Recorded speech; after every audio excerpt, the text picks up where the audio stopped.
Tem circulado nas redes sociais uma campanha para que a população faça uso da ivermectina para o combate à Covid-19. Essa campanha ela não é promovida por nenhuma entidade da área da saúde, sindicatos, associações, conselho ou pelos próprios órgãos de saúde. Para falar um pouco mais sobre esse assunto, eu recebo no TH Entrevista Daniel Fortes, secretário-geral do Conselho Regional de Farmácia de Alagoas. Daniel, seja bem-vindo ao TH Entrevista. Realmente tem circulado nas redes sociais campanhas para que as pessoas façam uso desse medicamento. Como o Conselho enxerga isso? Ele tem observado que realmente as pessoas estão procurando mais a ivermectina? Olá, Lucas. De fato, a gente tem observado isso sim, né? Dados recentes apontam que o consumo de ivermectina ele ultrapassou 700% em relação ao ano passado. Isso quer dizer que as pessoas, de fato, elas estão procurando. Muitas vezes, essa procura é sem nenhum tipo de orientação médica e a compra é feita na forma de automedicação. A gente enxerga isso como um grande perigo, né? Porque vários estudos já têm mostrado que a ivermectina ela não é eficaz no tratamento da Covid-19. Inclusive a própria farmacêutica ela já fez esse alerta, né? Isso, né? A gente fundamenta a nossa ciência, a farmácia, a medicina, com base no histórico que a ciência apresenta. Desde que a ivermectina ela foi apontada como uma possível solução para a Covid-19, vários estudos foram realizados. O que a gente observa é que aqueles estudos que apresentam uma metodologia mais robusta, que são tratados de forma mais adequada, eles conseguem provar que a ivermectina ela não é mais eficiente do que um placebo, que seria um medicamento sem nenhum princípio ativo, então não é eficaz contra a infecção do vírus. Daniel, o Conselho acredita que essas informações passadas, principalmente em redes sociais, ela contribui para que as pessoas façam uso do medicamento, vá às farmácias à procura desse medicamento, não só desse, como vários outros que estão agora, nesse período de pandemia, sendo atribuídos à cura para a Covid-19? Sim, a gente acredita porque a gente sabe que o universo de informações tem chegado na gente mediante WhatsApp, mediante outras redes sociais, e assim, muitas vezes é mais cômodo para a gente receber aquela informação do que ir procurar numa fonte mais fidedigna, numa fonte às vezes que o profissional explica com um pouco de termos técnicos, então a maioria da população acaba sem entender quais são as verdadeiras razões. Além disso, a gente associa isso ao medo que todo mundo está. Né? E normalmente as pessoas elas possuem uma cultura de associar a cura da sua doença ao uso de um medicamento. Acham que tem que ter medicamento para tudo, o que na verdade não é. As infecções virais, a grande maioria delas, elas vão ter um curso natural da doença, que é o quê? Elas vão evoluir naturalmente para a cura. Normalmente a gente trata os sintomas.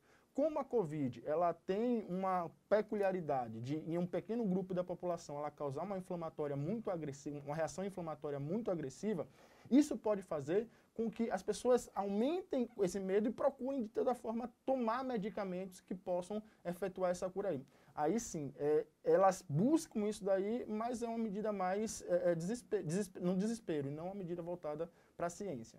Daniel, mas há uma facilidade para comprar esses medicamentos? Eles podem ser comprados sem receita médica? No ano passado, né, em abril do ano passado, a Anvisa ela emitiu uma resolução onde permitia somente a venda da ivermectina com a retenção da receita médica. Né?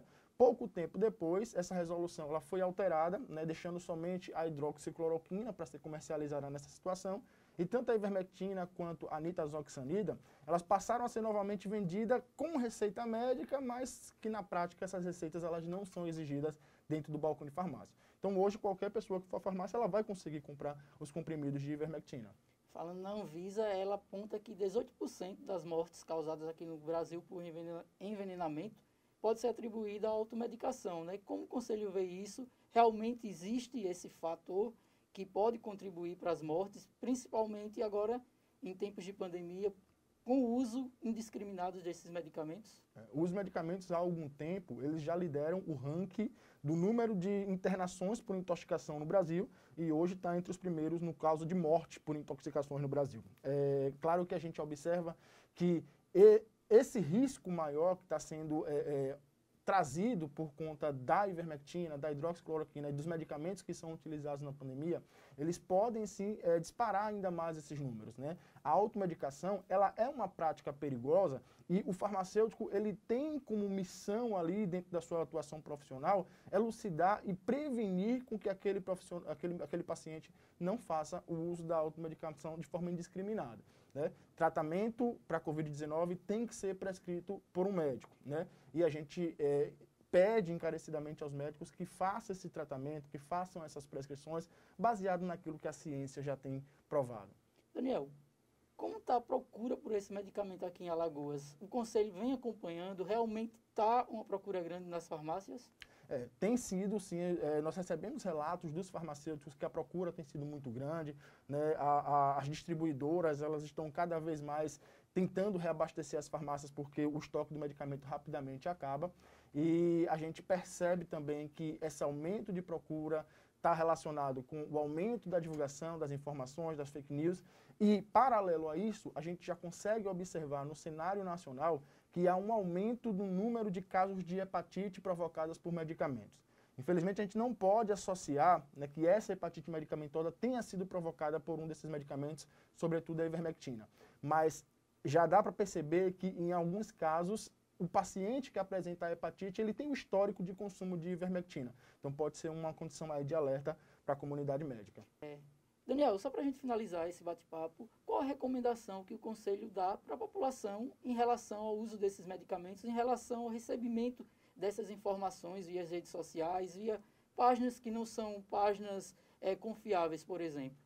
Antes de tudo, duvidar de qualquer informação que gere um alerta muito grande, né? Aquelas que promovem a cura milagrosa, a cura com substâncias que a gente tem em casa, que você deve consumir tais alimentos, normalmente elas podem ter sido distorcidas. Então, procurar essas informações de fontes confiáveis, procurar sempre se orientar com um profissional de saúde da sua segurança, evitar a todo custo fazer automedicação, tomar medicamento por conta própria ou por indicação de alguma pessoa conhecida que não seja um profissional da saúde, né? E se cuidar, né?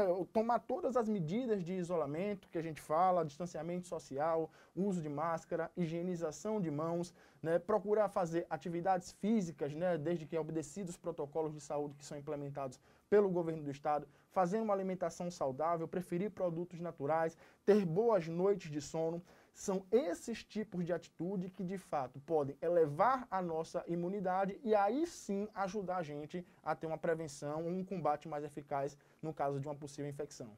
Daniel, mais uma vez, muito obrigado pela sua participação no TH Entrevista. Obrigado por passar essas informações e fazer esse alerta à população. Eu quem agradeço e, mais uma vez, a gente pede ao pessoal para respeitar as normas e se cuidar. Com essas informações, o TH Entrevista dessa semana fica por aqui, mas faz o mesmo alerta que Daniel falou. Procure páginas confiáveis, procure seu médico, sites como o Ministério da Saúde, do próprio Conselho Regional de Farmácia aqui de Alagoas, e não faça automedicação.